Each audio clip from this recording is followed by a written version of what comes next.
All right. Lila Taya Yahipilo Madakiapi, Lila Wopila Tonka. Thank you for tuning in. As you can see, I am on the road. I am up in the Anishinaabe territory where Line 3 is currently being contested and currently being constructed. So I've been up here several days, going on maybe a week, and it's been eye-opening. It's been everything that we experienced at Standing Rock and more. As you may or may not know, there have been more than 600 arrests. I've been on the ground only for a week of the last 6 years that the Anishinaabe people have been fighting the Enbridge Corporation, which is seeking to, again, instigate an act of international trespass and aggression. With the Line 3 pipeline, there's also Line 5.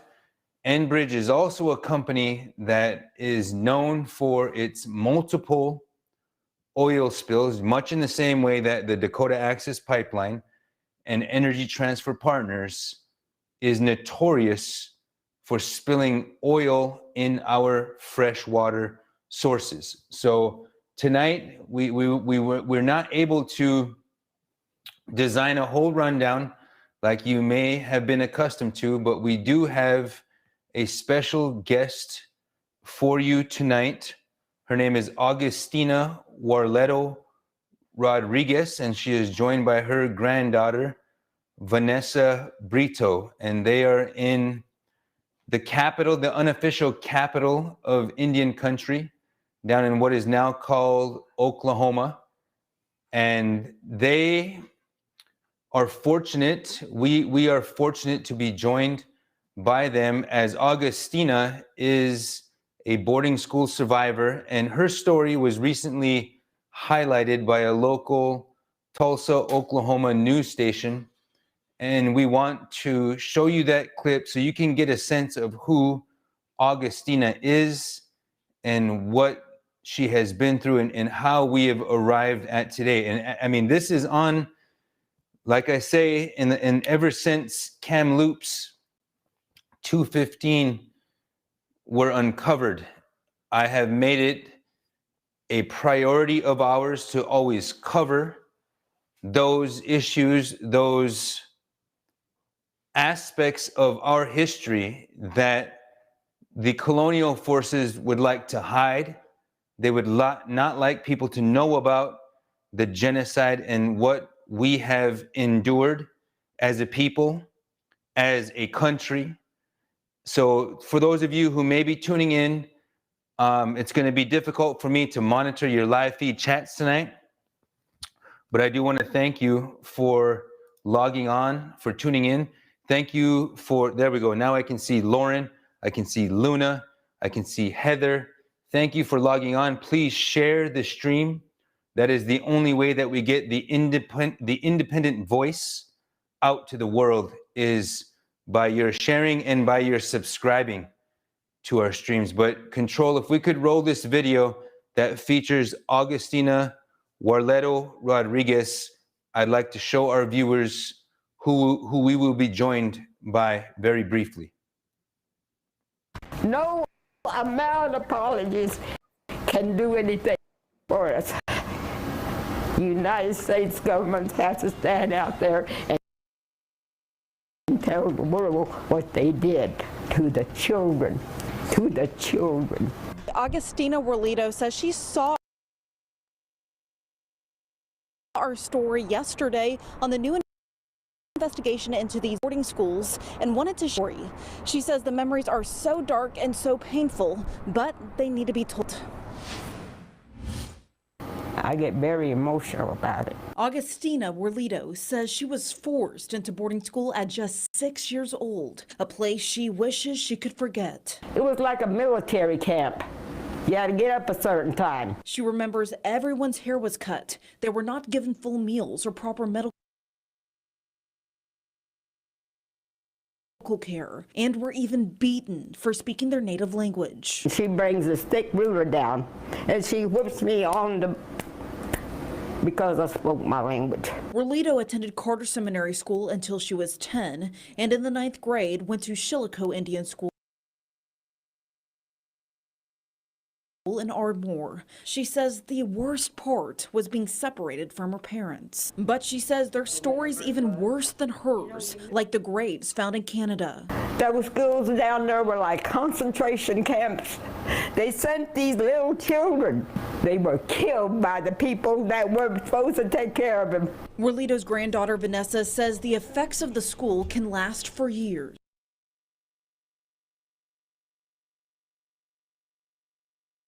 Emotional support that a normal family would get at home, Native Americans don't get that because of what happened at the boarding schools, and then it got passed down. Despite her experience, Warledo still speaks her native language, and she wants more Native Americans to share their stories and the United States to listen. And my people suffered.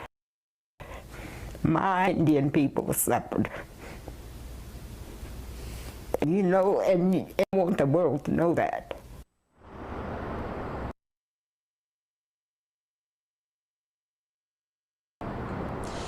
Now, United States Secretary of the Interior Deb Haaland is now leading an effort to conduct a nationwide investigation into these boarding schools. Live in Tulsa, Millie McGovero, Oklahoma's Own News on 6. Thank you all for logging in. Thank you for sharing the stream. And we do apologize for the choppy nature of that Tulsa news station video. I don't know if that's because of where we're broadcasting from or what's causing that, but we're going to move on from that because we actually have Augustina on board with us with her granddaughter, Vanessa. Augustina Warledo Rodriguez and Vanessa Brito. If we can bring them into the room, that would be amazing. Can you guys hear us okay? Yes. Yes. We were able to get a sense of what, hit them up in the text. We were able to get a sense of what you've been through from that news story, but it was extremely choppy. I don't know if it was like that for you where you were at, but could you just introduce yourselves and explain how you were approached by Tulsa news media to speak about the boarding school experience?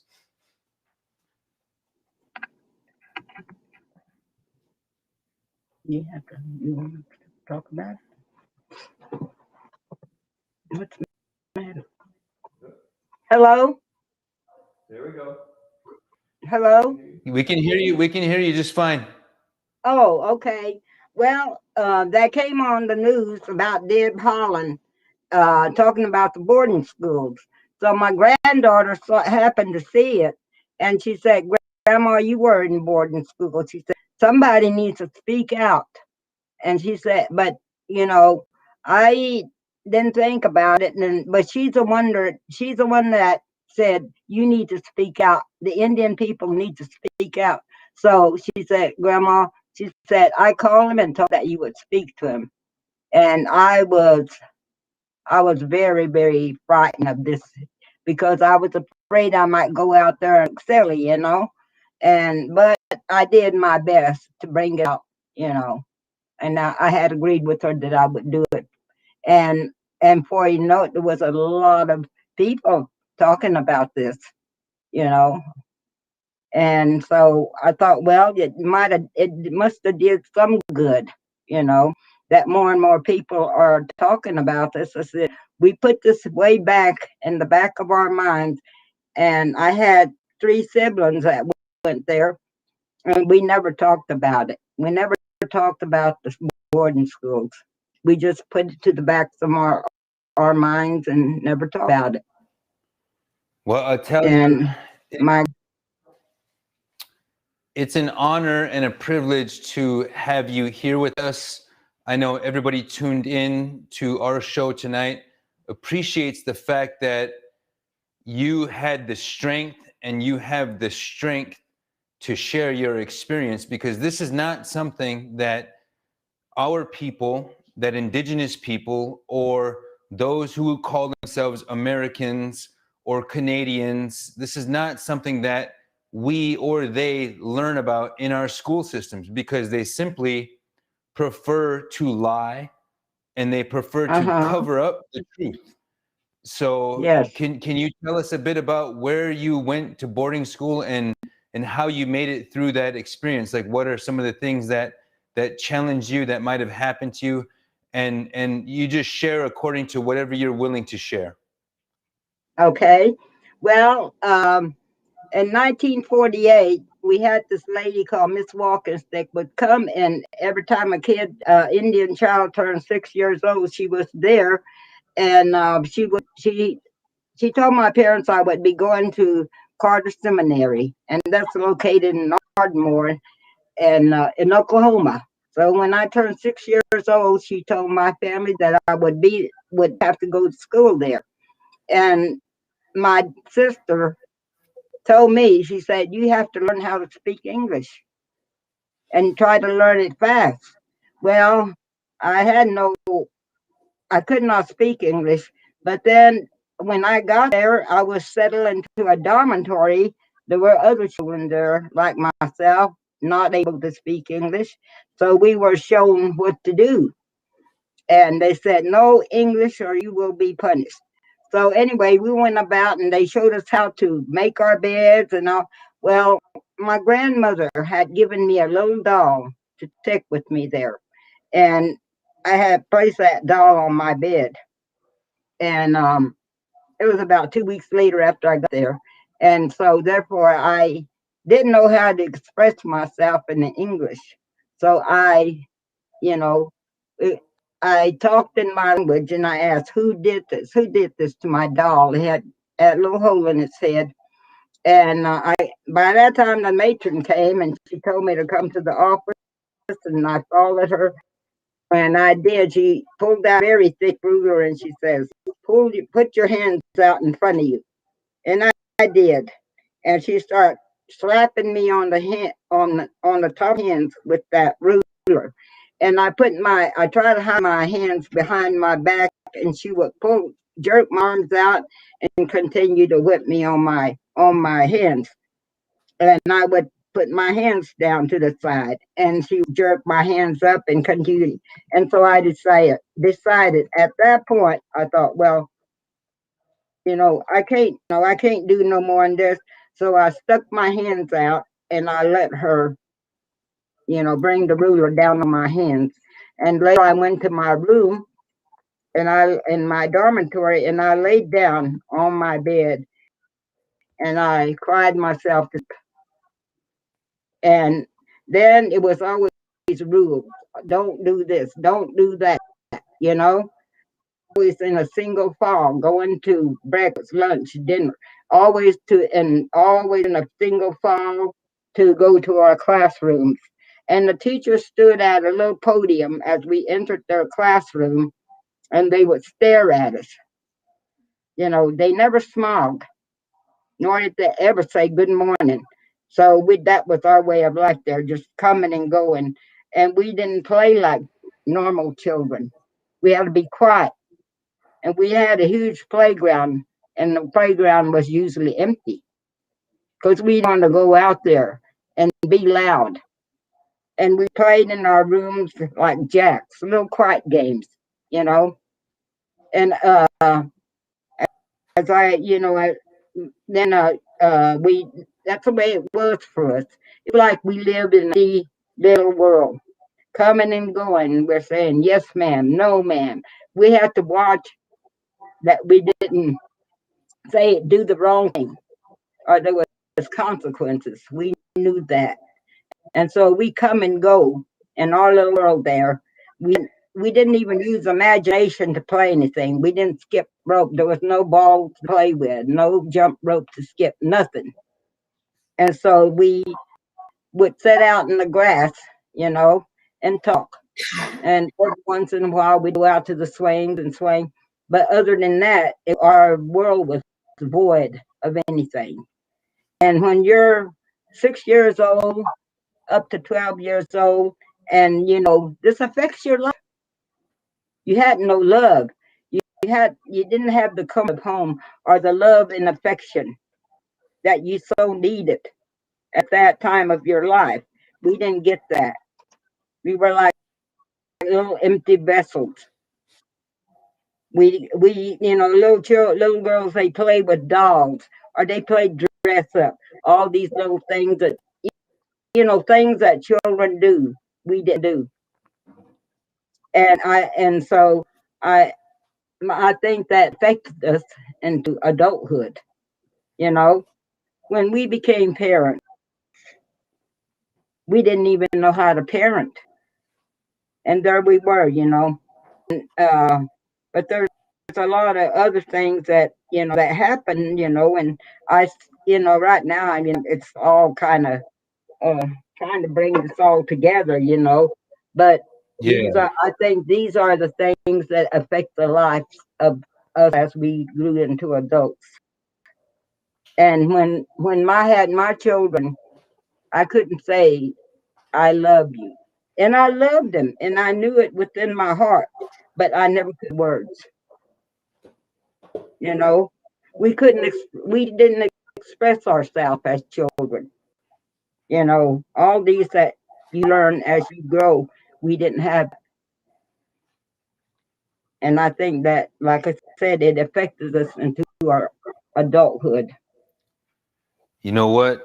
I want to thank Michael Yellowbird for logging on, and everybody. There's a lot of people listening to you, Augustina, and I know that Hmm. the Tulsa news station, we commend them for reaching out to you.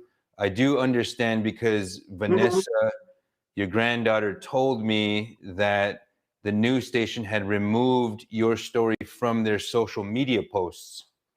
So that gave us the extra encouragement to bring you on because our people need to hear these stories. I know that it is extremely difficult for indigenous peoples who were forced, who were battered, who were abused in unspeakable ways at church run, government sponsored residential schools and boarding schools. I too, all of us have come from families that have been traumatized and whose trauma has been transferred from generation to generation, but also the resilience and the courage, the bravery and the love has also transferred. And I can see that in your willingness to share with us. Now, I didn't know what language you spoke when you went to the boarding school. You said you were 6 years old when you went to the boarding school. Where is the boarding school? What is the name of the boarding school? And how many different indigenous nations or tribal nations were there?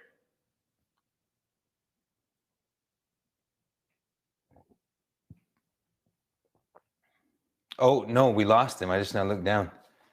My bad. Yeah, let's just give him a second. As you can see, my relatives, as you can hear, it is it's difficult to listen to that. You know, for a lot of us, we see what happened at Kamloops, we see Carlisle, we see Kawases, we see the numbers. Everyone's keeping track of how many dead children, how many mass graves are at church-run, government-sponsored torture camps. These institutions do not deserve the euphemism of being referred to as schools, as if to imply that they had something of value, something of educational import to offer indigenous nations. That is clearly we have been impacted in ways that sometimes we don't get to fully appreciate. I want to thank Augustina and Vanessa Brito, Augustina, Warledo, Rodriguez and Vanessa Brito. And I'll tell you what, if they come back on, or we will welcome them on again, because they contacted us and let us know that this news station, and shout out to Tulsa News for covering this story in the first place, but they had taken her story, Augustina's story of survival, from their, taking it off their Facebook pages and their Twitter pages and any of their social media. And I believe that they maintained it on their main site. But I want to transition to line 3, because we also have the very special privilege. Oh, let's bring them back on and we can say goodbye. But we'll be ready to go with line 3 in about 10 minutes or less.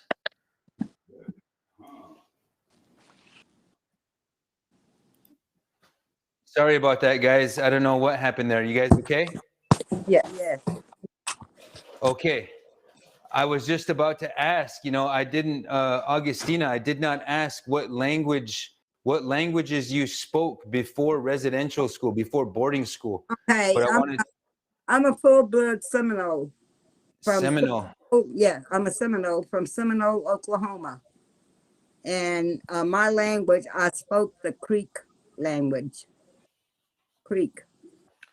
Now, where was the boarding school, and were there many different tribal nations represented there? They had the 5 civilized tribes. There was all the 5 civilized tribes, the Cherokee at Carter Seminary.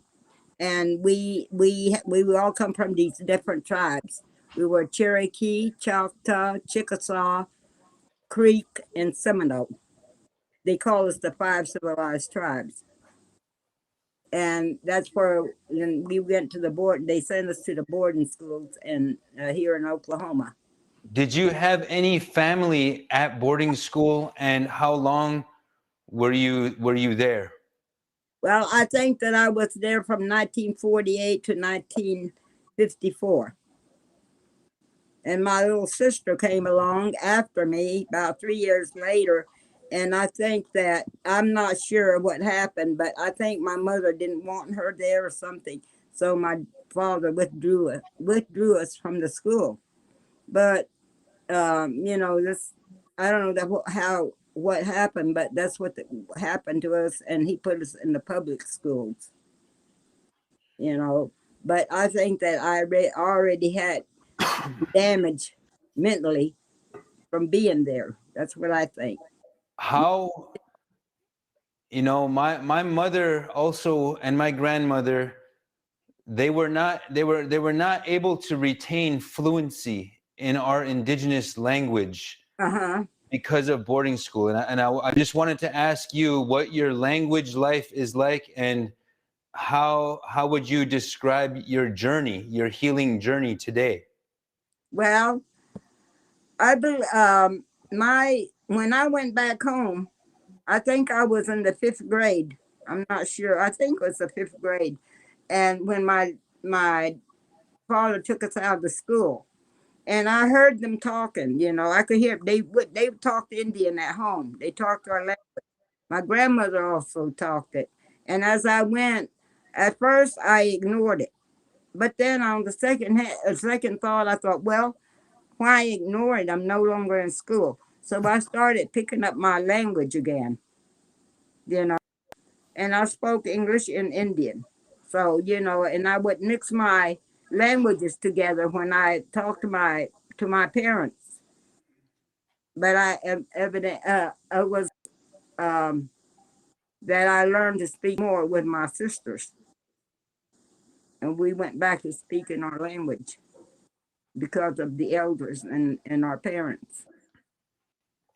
No, I appreciate it very much so, because the last boarding school closed, forced boarding school closed in 1996. I believe that was in Canada.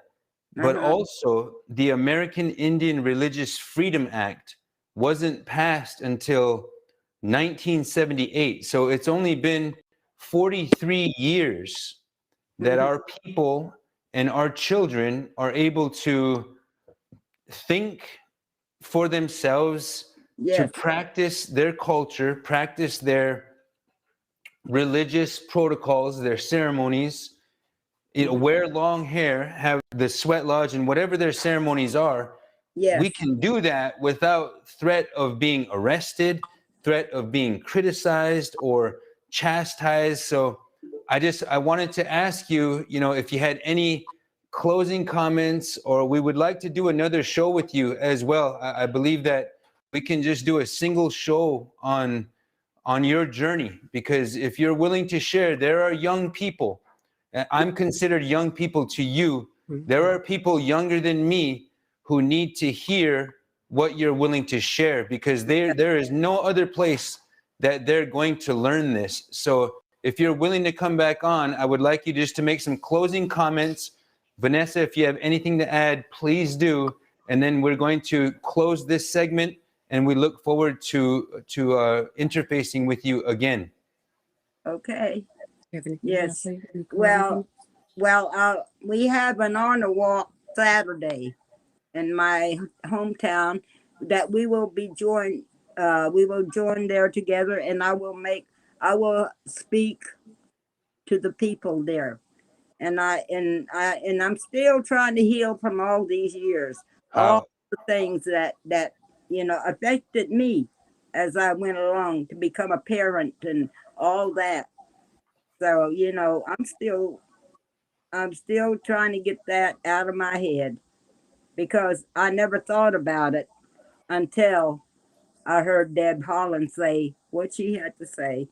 And then I started remembering things. I started remembering this is this and that. And I heard other people speaking, and I thought, oh my God, we all had the same kind of feelings, you know. And I thought this is really, out there, and we'll have to speak up. And some lady said even though she felt lonely. And I said, yes, these are the feelings that we had, that nobody loved us, nobody cared about us. And we were just there like those soldiers always marching without expression, without nothing, And that's why I want to say thank you. That Deb Holland has created an initiative called the Federal Indian Boarding School Initiative, and she needs to know who Augustina Warledo Rodriguez is, because you have other family members, you have other friends. There are indigenous peoples across this continent who are willing to share, who are still with us. This also means those who perpetrated that violence against you in those institutions, they are probably still with us as well. And they should be named, they should be held accountable. And we are doing all we can to make sure that not only should our people receive reparations, but those who inflicted these crimes on our people should be held accountable to the fullest extent. And my heart goes out to all of those children, generations before me. And when my granddaughter showed me this, I cried. And when I was on that TV camera, I was angry that they could let this happen to us. It made me very angry. Why? And I asked, why? Why did they do this to us?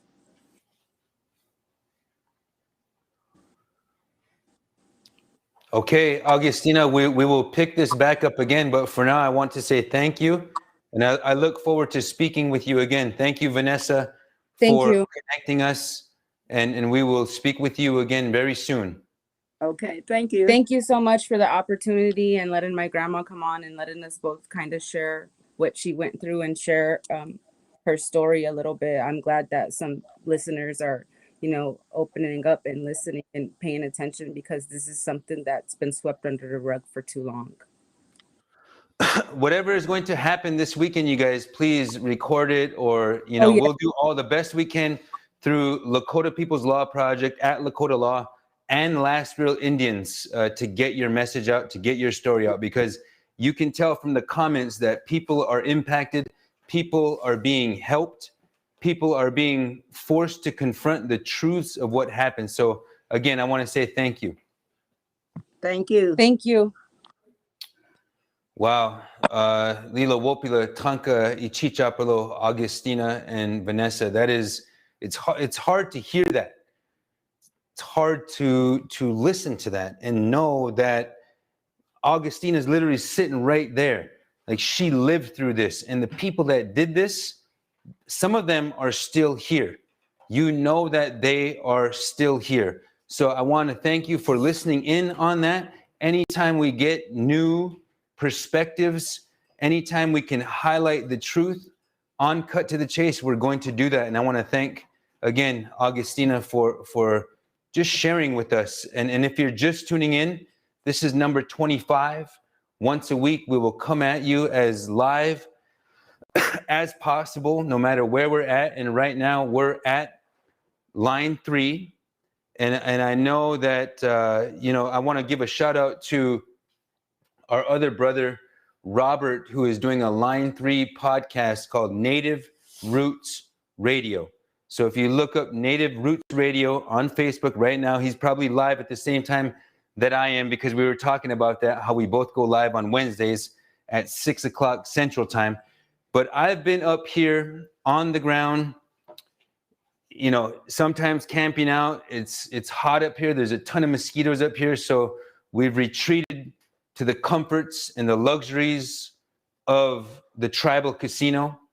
And that's why you can see behind me a stack of technical gear that our team has brought in order to support some of those people who are on the front line here. As you know, the Anishinaabe people have been fighting line 3 for almost 6 years. I've been in the background supporting them. I've been waiting to come out toward the struggle, because I know what it feels like to put yourself in harm's way. I know what it feels like to have county law enforcement, to have private military security, to have the upper echelon of what was formerly the security state in this country, tracking you, paying attention to you, wanting to know your every move so that they can target you and so that they can criminalize you. I know what that feels like. And I want to bring in a few special guests, 2 to 3 guests, I believe, that we have with us in the house tonight.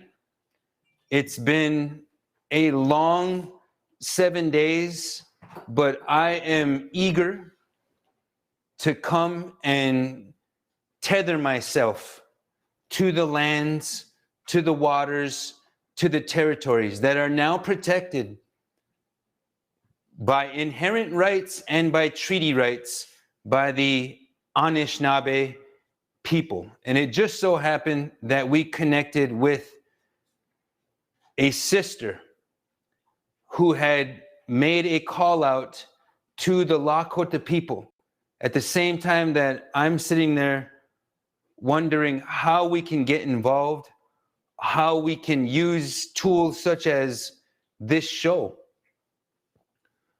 to assist, to help our relatives who are on the front line, some of whom have been charged with felonies, bogus felonies, in my opinion. And if you just saw an arm come into the screen, that is one of our guests that is in the house with us.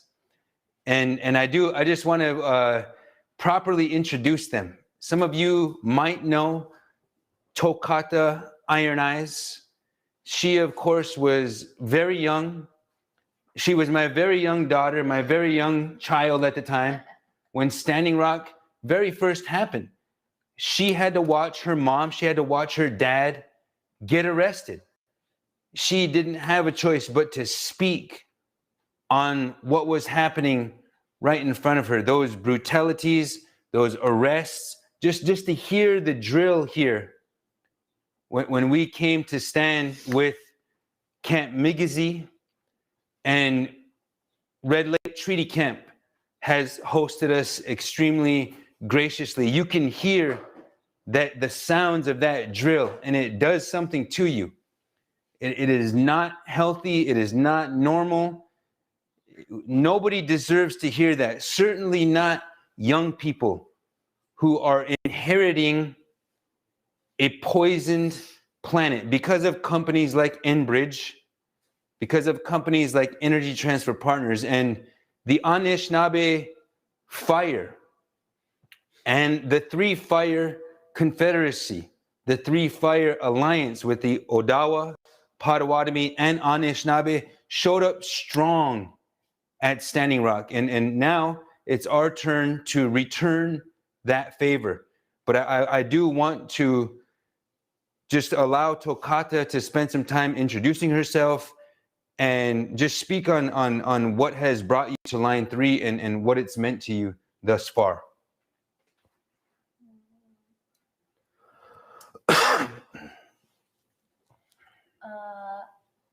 Hamidakiapi, Chantewashteanape, Chizapi, Tokatawi, Iron Eyes, and Machiapi. Yeah, it's really good to be here. As my dad was saying, it's definitely been an experience of very vast and differing emotions. It feels very strong always to be in community with other young, radical, Indigenous individuals, and especially to have found queer community is always super awesome. But to be in such close proximity with state law enforcement and with private security, and the drill pad just so proximate to the encampments of our allies, our comrades, is definitely an eyesore. At least at Standing Rock, I feel like there was a bit of a reprieve in that there was a camp that we could return to that was like a home base, whereas here, the disagreement, the conflict is always very much right there, happening all the time. The cops are constantly surveilling us. And you can feel the sort of energy, the sort of thickness of paranoia as you sit around wondering, how many pictures have been taken of my face, how many people have seen, how many people are watching in general. And with the experience already of having been at Standing Rock, coming here and seeing all of the very real similarities, it definitely feels like they are anticipating action of the very same level that Standing Rock was. And everybody keeps saying, they want this to be another Standing Rock, or we need another Standing Rock. I think what's different here is that this actually feels very dire to me in a way that I wasn't expecting. Immediately upon arriving here, it felt very much like apocalypse. I had heard somewhere that if the fuel, which Line 3 would help us access, was burned completely, right? Like, if the goals of this pipeline project were met, we are guaranteed the 2-degree increase that would kickstart irreversible climate catastrophe. And I've been looking into all of those statistics and stuff online to try and see if there's any sort of way that I can navigate or get a clear image of how much time we've got left. And just the pressing and ever more apparent, like, damages of climate crisis that is already here, already happening. people telling stories about the fact that the river, which is sitting next to the Red Lake Treaty Camp, is the lowest that it's been in years, that parts of Minnesota are already in extreme drought. I think that it's time to stop wondering, when it's going to get us, and time to accept the fact that it's already here. And that this pipeline really can be quantified or representative of sort of the last nail in the coffin that we've been making for ourselves as a human species. I really do feel that this is going to be this already, what is happening is history in the making. It's us now to decide what role we're going to play at this very trying time. I think that young people are not given enough credit for the emotional turmoil that is required of somebody who, as my father said, is inheriting a dying planet. Not that the planet won't survive, right? But that our lives on the planet are completely threatened. And that threat is something that is constant. And that threat has physical embodiment. And you can see it and you can hear it in the drill. You can see it and you can hear it in the cops. You can see it and you can hear it in those pipeline workers. And to be so very up close and personal with it for a week, after having not interacted with like very many humans in the past year, has been something that is very, very stark and grim, almost like a forewarning of, the immense amount of work that we still have to do, and how much more people like us are going to have to put ourselves in these positions where we are exposed to those types of turmoil. It's going to be constant. It has to be constant if we want to make change. So yeah, definitely so much hope. Also, like just being around Native community also is just so much hope. I, for one, know, right, that like I need to live in the Black Hills as a sovereign nation. That land back is something that is essential to actually my own survival, and to be amongst kin who are on that same page, who know that we are not here to further ourselves as entities or as individuals, but that we are here in a communal fight for liberation from all of these systems which have allowed for this predicament in the first place. I think to meet each other at that level is something that is completely necessary. To greet each other at that stage as human beings and as people who need clean water is incredibly important. We, you know what? Tokata is, she has become a badass. I was just mentioning. Sorry. She's always been. I did not know that she was born badass. Let's just put it that way. I didn't know how to feel about, a young person being trailed by tiger swan at 14 years old. They were tracking where she flew, who she's hanging with, what she's doing. Every single movement was tracked by private military contractors, mercenaries. Now, there is something here at Line 3 called the Northern Lights Task Force. It sounds eerily close to whatever kind of concoction was represented by the military contractors, the United States Fusion Centers, the National Guard, and local law enforcement.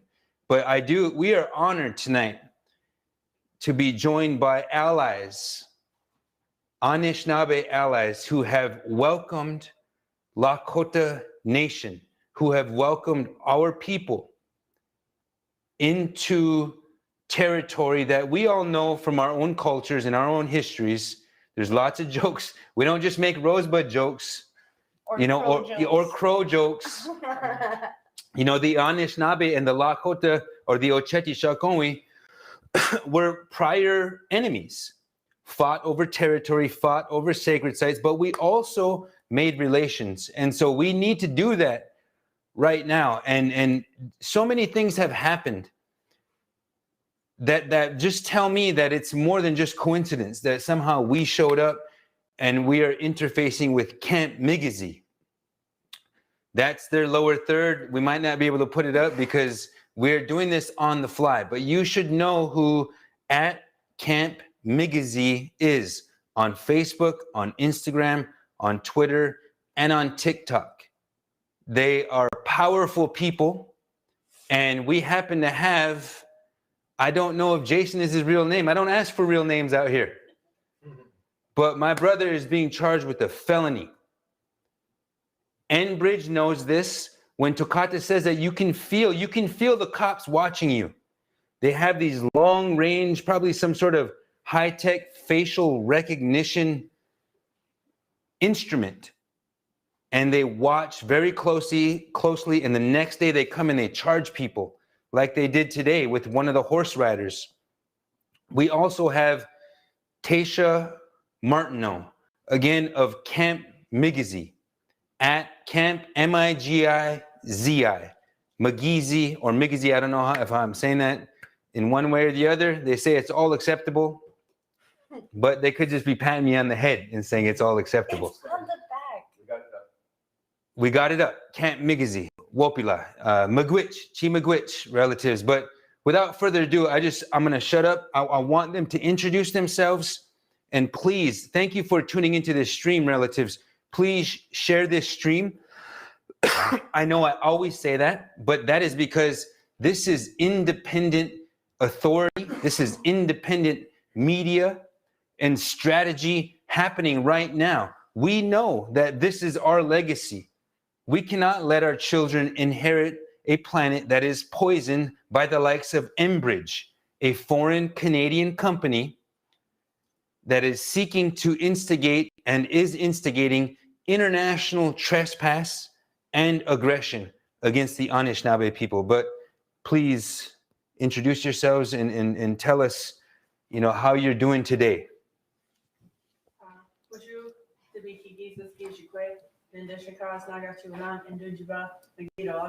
Hello everyone, my name is Tasha Martineau. I am from the Fond du Lac Band of Lake Superior, Chippewa, and I am Eagle Clan.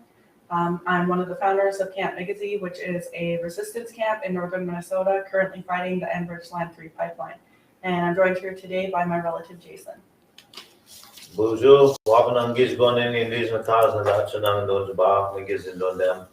Jason. I'm from Fond du Lac Reservation, and my clan is Eagle. I've been with Camp Migizi since pretty much the beginning, and I'm grateful to be here.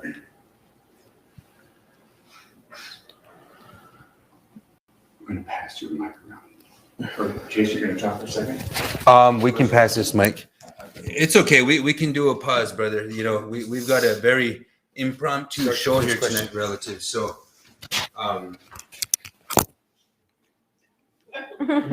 I'll keep talking and we'll keep the camera on Jason here. There you go. Hold on. Oh, here we go. As long as we have a microphone, we'll be okay. Yeah. Thank you for bearing with us, you guys. Thank you for sharing the stream. Thank you for subscribing to our podcast. As you can see, we have found a way to be useful. As you might not know, people talk about Standing Rock, and the Anishinaabe showed up strong for Standing Rock, for the Oceti-Sakowin. And we are here, we are joining our relatives to make sure that we can continue to return that favor. Line 3, and to fly with the eagles, Migizi will fly.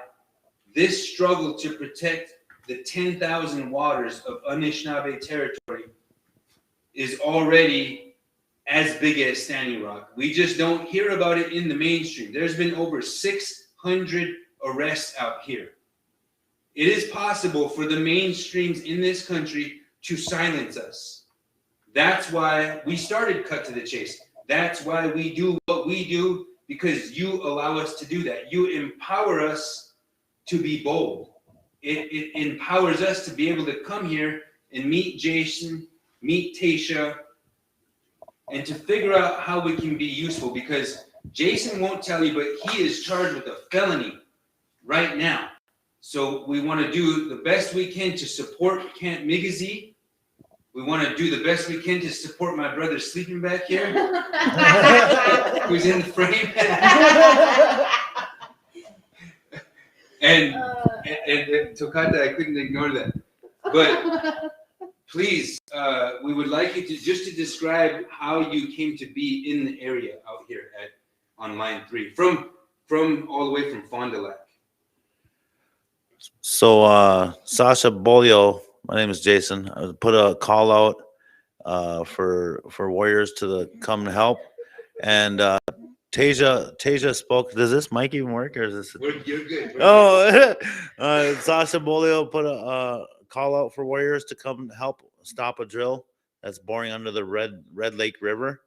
And me and Tasia and Camp Migizi answered that call. We know from experience that drilling is crucial, and they've had 9 frac outs now on all the river crossings. There's more than 10,000 waters. There's also rivers in this state, and creeks and swamps and lots of wetlands. And for this to happen here so close to a closed reservation as Red Lake, a rare reservation. And this pipeline has been illegal because they've been illegally crossing part of the reservation, and they tried to do a deal with Red Lake, and Red Lake said no. And they actually provide the land and support for us. And we thought, well, our reservation is the opposite. They actually want to take away support from us, Fond du Lac Reservation. So we'd feel more welcome in Red Lake than we do our own, fighting the pipeline. And we got, even though we got Lakota, Dakota burial mounds on Fond du Lac Reservation, and which we were trying to protect, and it's really hard. And that's why Tasia put the call out for the Lakota, Dakota, and Nakota to come help fight this pipeline. And we're so grateful that you have us here with you today, Chase. And I'm just so grateful. So I'll pass on to Tasia. Hello. Huju, Tabiki Giza Skijikwe, Nindishakas, Nagachuanang, Indunjiba, Megzido Autumn. A few months back, there was a false bomb threat that happened within our region. And, law enforcement utilized that to turn the community against the water protectors by means of police-induced mass hysteria. They sent out multiple alerts for multiple neighboring counties. They evicted 30 homes. And when that happened, of course, the community was traumatized because we have had pipelines blow up before in our community. We have had major leaks. And so the community was rightful to be, angry, but unfortunately, all of that anger was directed at me. My family and my own tribal council came to the camp, and they started spiritually, emotionally, and culturally abusing me. And one of the first persons who came to my aid was Sasha of the Red Lake Nation. She witnessed what had happened there on that live stream on social media, Facebook, and she stated, Tasia, you belong with your people, so I want you to come here because you are my people. And unfortunately, at the time, I could not give up my fight there in Fond du Lac. And so my fight was, for a while, just me as a Fond du Lac tribal member. I do have the rights to access those lands. I do have the rights to protest. So for a long time, it was just me standing in front of machinery, getting in the way as much as possible. And then, we went from watching them build the Line 3 pipeline and bury it next to our encampment there in Fond du Lac to coming here to Red Lake, responding to that call to aid.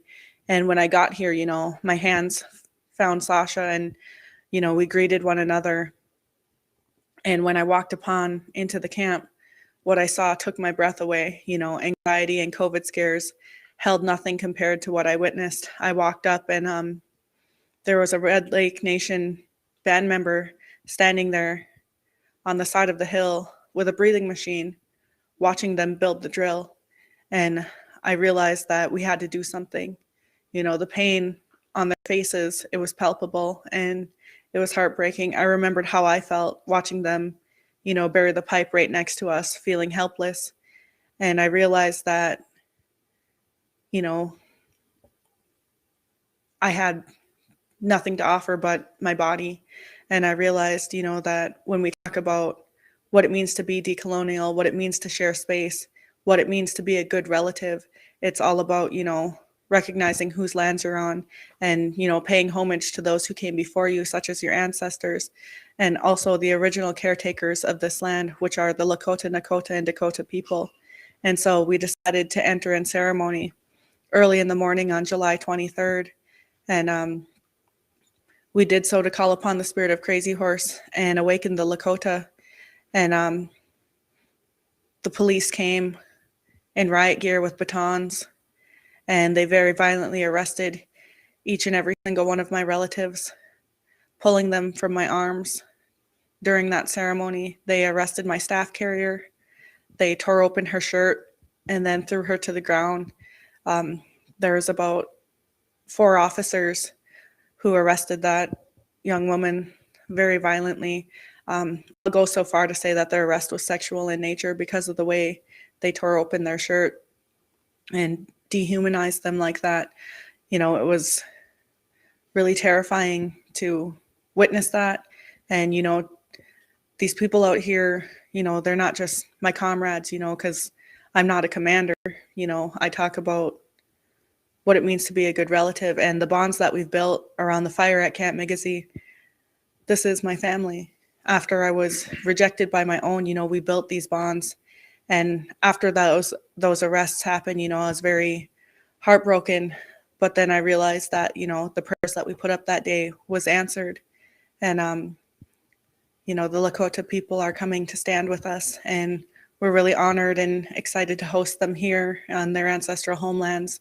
And, you know, we look forward to meeting each and every single person out here on the front line. And, you know, there's a million things people can do out here, whether it's arrestable or non-arrestable. You know, we could use help cooking dinner. We could use help, you know, doing security shifts. We could use help with shopping, childcare. There's so many things that people could be helping do. And oftentimes, you know, it just falls upon the few of us that were here.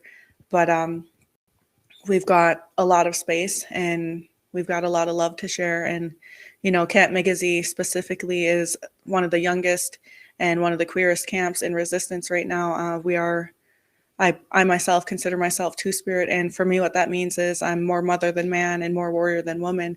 And to be out here, you know, with so many people who are part of the LGBTQIA, you know, in resistance and building safer communities, it's been absolutely beautiful to have that kind of safety and camaraderie, you know, in this movement. And, you know, moving forward, we look forward to continuing to build safer communities where BIPOC are safe. And we can't wait to meet each and every single one of you out on the front line. So we hope that you know, find that warrior spirit, those coals that were ignited in your heart during Standing Rock. We need you to rekindle that fire and come out here and join us. Miigwech. Let me say a few words. It was really enlightening, empowering for me to learn that Camp Migizi is BIPOC oriented or queer, LGBTQ, gender fluid, non-binary, because and Tokata can tell you that I am like a heteronormative person, and I'm not even aware of it. I was not aware that people who are BIPOC have to fight within their own struggle for their own space. So this is extremely important for us to be aware of that. What I witnessed yesterday, because let me take you back just a little bit. We got up here on Friday and we were trying to get to Taisha in Camp Migizi, and she's a mobile camp. This is all her treaty territory here. but we were on the ground trying to get to where you guys were at, and the roads were blocked. Police were lined up along Highway 32. They weren't letting anybody through. But right behind there, Tasha was describing a ceremony in which 22 people from Camp Migizi and Red Lake Treaty Camp were arrested, and they held them in there over the weekend. They were arrested on Friday. They did not get out until Monday.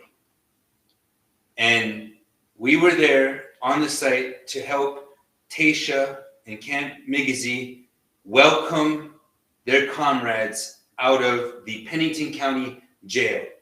And you would not believe the jubilee. You would not believe the energy that the queer folks exuded that day. They were dancing, they were celebrating. It was unreal. Control, if we do have that video, I forgot to mention that when we began because I was excited that Tasha and Jason were joining us tonight. So I want to show this video. You guys can take a look at this video and then you can reflect on what's going on there. So Chris, Control, are you there, my brother? Okay, go ahead and roll the video if you got it.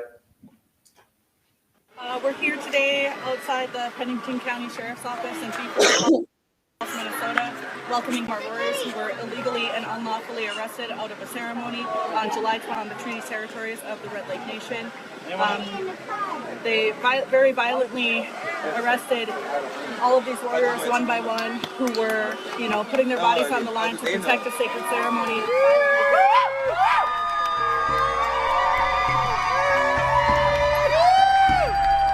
My name's Austin. I just got out. Jail's really disgusting. It's disgusting that Enbridge thinks they can come into indigenous land and steal 5 billion gallons of water in the middle of a drought. And they're gonna say that we're the criminals and lock us up and make us pay money to get out of there, whenever the people who should be in that cell is the CEO of Enbridge. I was arrested unlawfully. I was doing ceremony and I was praying, and they forcefully arrested me, very aggressively too. And everybody else stayed within that circle of the ceremony, and that's how we ended up getting arrested. Because we sat there and protected elders. I was well down the lane, like close to the highway, and every time I kept on asking them what am I being arrested for, all they could say was unlawful protest. We're here as a group and you're on private property. I was like, this is treaty land, this is not private property. There was no communication. I have not been informed on why I'm under arrest. They would not tell us why they're holding McGeezy. They have not explained anything. They wanted to put him in the car to get away from everybody. We said no, we'd like to stay with him, and now I'm in handcuffs. Officers, now you can speak. The world is watching. Why are you detaining this person? Why am I being detained? What you're doing is illegal right now. This is an illegal seizure. This is a kidnapping. Why is being detained? Do we ignore it and try to live another day providing for our families? Or do we take it upon ourselves to come here and put ourselves in the way of the machine that is killing our planet?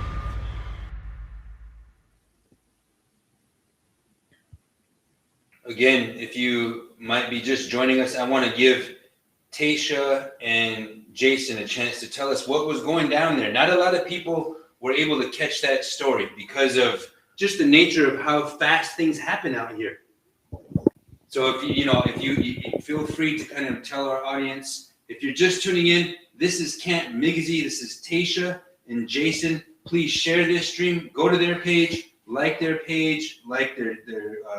Instagram page, follow what they're doing, because we need to help them go platinum here, so to speak. So if you could explain what was going on there outside of Pennington County law enforcement. So 22 people were arrested during ceremony, and the arrests were very violent in nature. It was a very terrifying thing to experience. But, more so than our arrests, what we want to celebrate and, highlight is the amount of love we have for one another and the freedom of our bodies as queer people. And so when we're released from being, incarcerated, we make sure that we hold a jail support release party. And, at this party, there's always music playing, there's always dancing, there's always food to share, and, just embracing one another and, the love and solidarity that we've built through the 7-year-long movement that we've all been a part of, and, ensuring and reminding each other that they cannot break our spirits, whether they choose to jail our bodies. As queer people, it's taken everything we've had to become comfortable within our own bodies. And so by celebrating that with movement and dance, we're celebrating who we are as two-spirit individuals. We're celebrating, the freedom of one another and the ability to express ourselves, and, reminding law enforcement that they cannot take that from us. And so by doing, these fun little dance parties, it's an act of resistance. It's an act of, solidarity and support with queer people all over the world. And it's also celebrating the fact that our comrades have made it out of incarceration safely. Because as queer people, oftentimes jail is not a safe place for us. There are many of our comrades and our relatives who are on hormones. And oftentimes one of the first things law enforcement does when we're incarcerated is they refuse us those medications, which have very severe, repercussions for our bodies and our spirits and our mind, especially, these people who have been on these for quite a while. I myself am two-spirit. At one point, I considered transitioning before I learned what two-spirit meant within our culture and how it was celebrated.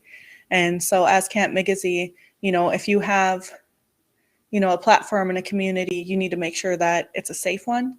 And so we celebrate everyone, regardless of, gender identity, sexual identity. We make sure that, you are loved and cared for, because the generation before us wasn't given that.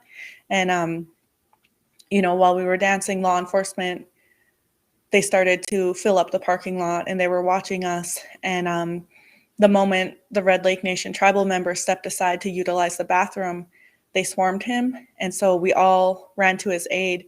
And keep in mind, this was right after we had just watched all of our relatives be very violently arrested the day before in ceremony. And so tensions were very high. And law enforcement violently arrested 2 more people, also throwing, the staff carrier that they previously sexually assaulted, physically throwing her into the cement wall of the gas station. So my reaction to the video is, I'm heterosexual, but I'm also very feminine in nature. So I guess I can identify as two-spirit. I'm a caregiver for children a lot of the times, and it just we were celebrating. We were celebrating the release of our comrades from jail, and we couldn't even finish celebrating because they were already harassing and antagonizing and trying to arrest one of our friends, our comrades, over there across the street, who was literally just trying to go to the bathroom.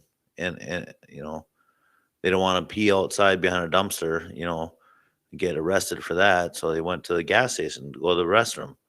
And next thing we know, we were about ready to finish our little ceremony, and the last person was released. We were going to smudge down and sing some songs. And it's just unfortunate that these police are so aggressive, and they're brutalizing and hurting a lot of us out here for no reason other than that the color of our skin or how we identify as sexually, or how we identify as our creed or religion or lack of, we're different.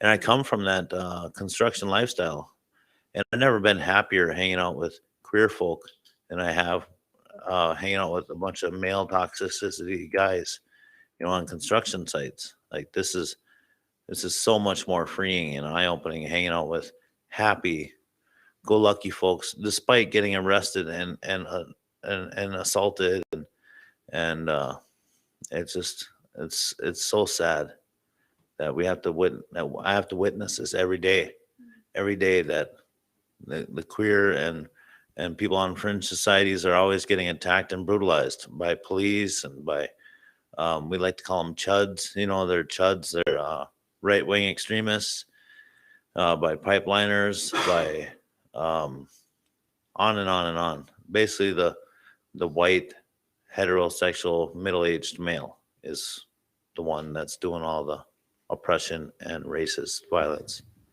The muggles. And you know, after that interaction with law enforcement, we started receiving death threats on our social media accounts from, you know, border town racists who were messaging us to get out of their town, that we weren't welcome here. And we want to remind people that those of us here on the front line, we are here by invitation of the Red Lake Nation, you know, on their treaty crossing there. And, you know, our issue isn't with law enforcement. Our issue isn't with pipeline workers. Our issue is with this corporation that is stealing 5 billion gallons of water to build this project. Our issue is with the man camps that are increasing drug and sex trafficking within Indigenous communities. Our issue is, you know, these statistics that raise every time these projects go through. You know, we witnessed what happened during the Dakota Access Pipeline. You know, we remember Standing Rock, and very much so the other day, it was reminiscent of all of those who faced the traumas of war during Standing Rock to have to re-traumatize themselves and witness that out here on Line 3 on Anishinaabe territories was heartbreaking. You know, the second night we came here, they pointed their high-powered, you know, lights, prison yard lights at us, and we were trying to perform a sweat lodge that night. We were trying to enter in ceremony, and you know, the sound of their machines and the sound of the generators roaring in the background while my elders are trying to pray, trying to sleep, trying to do ceremony. We were almost unable to do so because of those high-powered lights that they pointed at our encampment, which is ceremony grounds. And they don't have the right to interrupt our ceremonies like that. And now, you know, law enforcement has done that twice. When our loved ones were released, you know, the first thing we did was, you know, we danced, we ate food together, and we began smudging them down so that we could, you know, cleanse their spirit, uplift their spirit, and, you know, bring them safely home back to the encampment. And we were unable to complete even that cleansing ceremony because law enforcement and how, you know, the arrests that they make on water protectors are incentivized through something called the Enbridge escrow account, which is basically a trust fund that law enforcement gets for making arrests, playing with their big machines, and, you know, all of these different things. And, you know, law enforcement has, even before the camps were up, they were watching videos of water protectors, and, you know, it was conditioning law enforcement to fear us, to make them believe that, you know, we're masked, angry radicals. And, you know, many of us are, and that's valid and that's sacred. But more so than anything, we're just Indigenous people who are trying to live and not just survive anymore. I know for Camp Migizi, you know, we intend to come for everything they told our grandmothers that they could not have. And we'd be more than happy to bring the Lakota with us.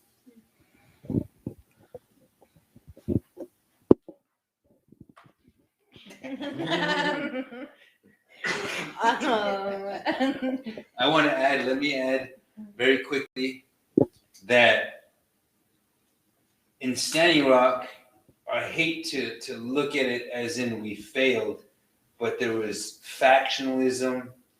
There were a lot of intra-traumatic aspects of that pipeline fight and that resistance that caused us to fail in our mission to stop that pipeline. The fight hasn't ended. It's still very much going on. We're trying to get the pipeline lifted out of its current state of trespass. And even the United States Army Corps has admitted that's a trespass. But we do not want Line 3 to be completed. What I noticed being on the ground out here, there's a bunch of Trump 2024 flags, a bunch of memorabilia. This is Trump country.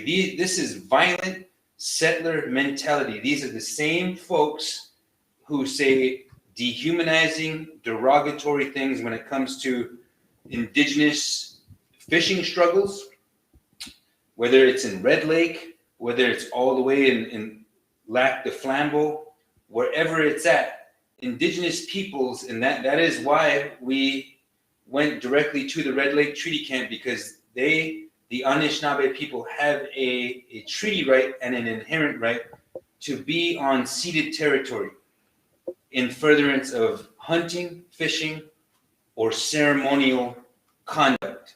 So we are here at the invite of the Anishinaabe people, namely Camp Migizi, and the Lakota people, the Lakota Nation, the Ocheti Shakomi, the Dakota people, and Nakota have to recognize that we have a reconciliation outside of colonial boundaries, colonial implications. We need to make it right with each other. And I see that happening here. And it's blowing my mind. I'm honored to even share space with Jason and Tasha and Tokata.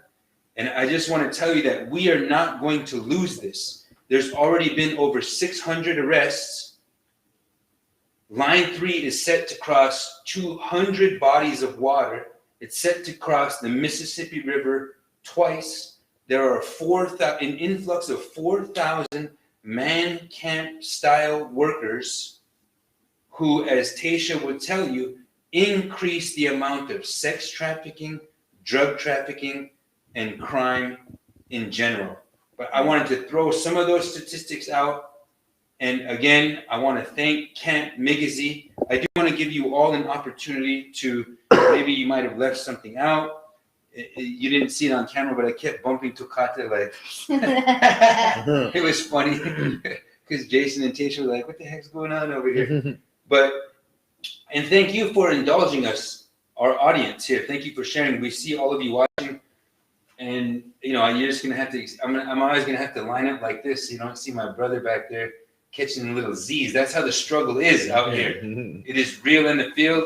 You get tired out here. And so when you see water protectors in a hotel, they need self-care. They need the rest. And we encourage that. So anyhow, I want to turn the mic over to you for some closing thoughts.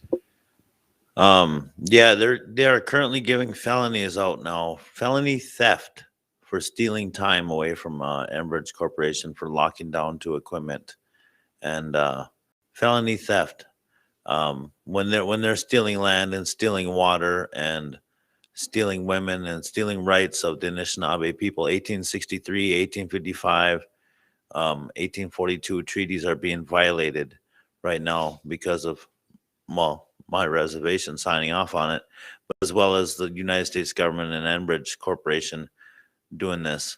And it's just really sad. So I'd like to pass over to Tasia now. So thank you. Yeah, so I just want to take a moment to, uplift all the other Indigenous people who are currently in, struggles against racist resource colonial extraction, such as my relatives who are in Albuquerque facing a possible lithium mine in Thacker Pass. When we talk about the Indigenous struggle, we don't want to greenwash the movement. We want to make it known that all of these different situations are impacting Indigenous people. I also just want to, give thanks to my relatives up there in so-called Canada who are, also fighting the illegal occupation and invasion of the Crown as they attempt to build the TMX up there in, I want to say Blue River, and just uplift and send some love to Kanahoos and the Tiny House Warriors and the youth warriors known as Braided Warriors. And, we stand in solidarity with GNU Collective, Red Lake Treaty Camp, and the Welcome Water Protector Center over there in Palisade.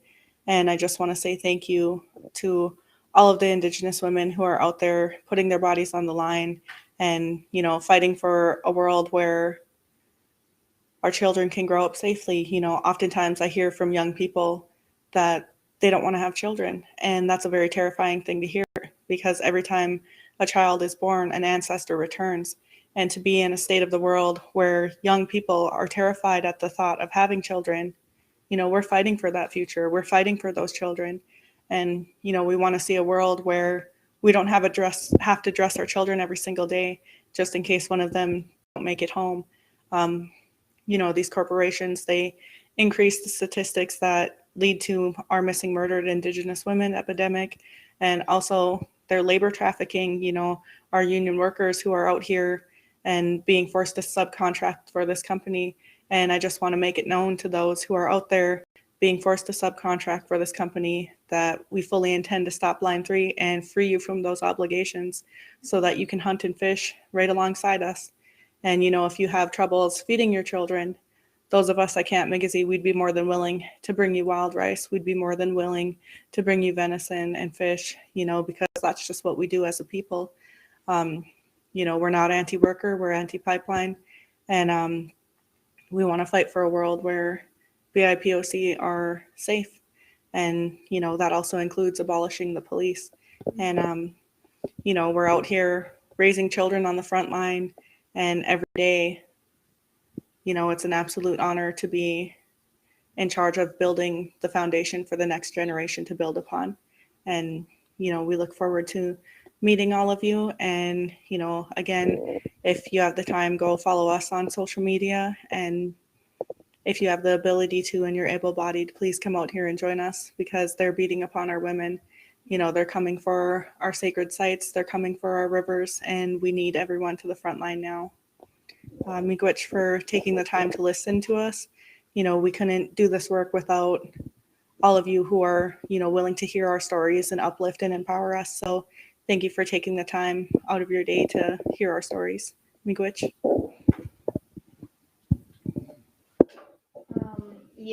I guess just as a final closing, to all of the young people on summer break still, now is the time. Ask your mother to use your car or get a license and do it yourself. But we need you. We need your minds, your thoughts, and your bodies. We need them here on the front line. This is our future that we're talking about. I am one of those young people who is questioning whether or not I'm going to have kids. We have 50 years. That means that this will inevitably get worse if we don't do something about it now. Right? I think that we were talking about climate catastrophe as if it was something that was going to happen 50 million years from now. It is already here. And I know that it is a scary thing to have to make those decisions. I have to make the decision to put yourself in almost in harm's way, having to put yourself in those positions. The scarier thing, though, will be the choices that we're forced to make when we cannot find clean water.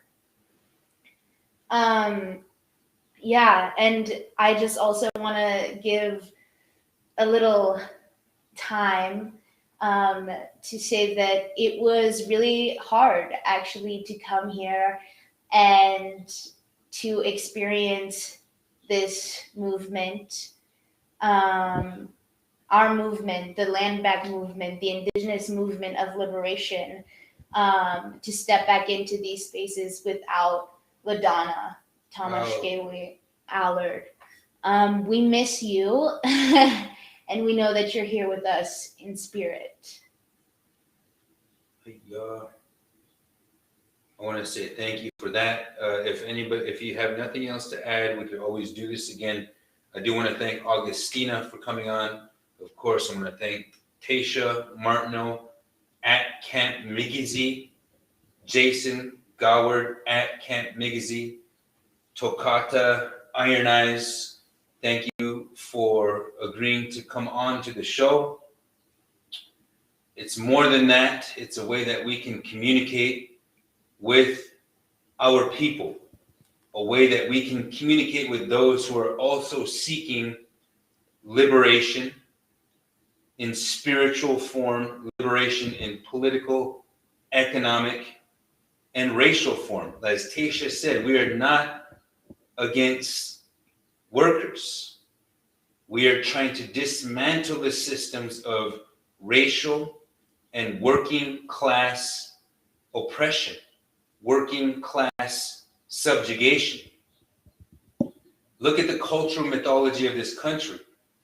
They expect us to celebrate Jeff Bezos and Elon Musk and that other old white guy for attempting to fly 20, 50 miles into the atmosphere when it is an infinite, incomprehensible expansion. They are selling to themselves in this society, Western civilized society, a false myth of technologic and scientific supremacy. Now, technology and science are useful and they are truths, but they deny to us and to our children and to every thinking being the divine nature, the sanctified nature of our realities. And it's through the sacrifice of indigenous nations, these ceremonial protocols, and being present and leading the frontline fight against the financial extractive war machine, that we're able to provide a redeemable characteristic for the human species. This is not just an indigenous fight. This is the fight for our lives. We decide right now, are we going to have a future with clean water? Are we going to have healthy ecosystems? Are we going to be able to avoid the apocalypse, the end of the world? Or can we save ourselves and save this planet? I'm on Camp Migizi's side. I'm on all frontliners' side, and I'm building up. We are all building up, deciding where we're going to draw that line. When will it be too much? When will we be pushed over the edge? But I want to thank you for tuning in tonight. I want to thank you for sharing the stream. I want to thank you for subscribing to our podcast. I want to thank our very esteemed and honored guests for sharing with you all tonight. Lila Wopila Tonka Ichichapalo, Chi Magwich, Wado, Lila Pila Maya Yellow. Thank you all for tuning in. This has been Cut to the Chase number 25, and we are out.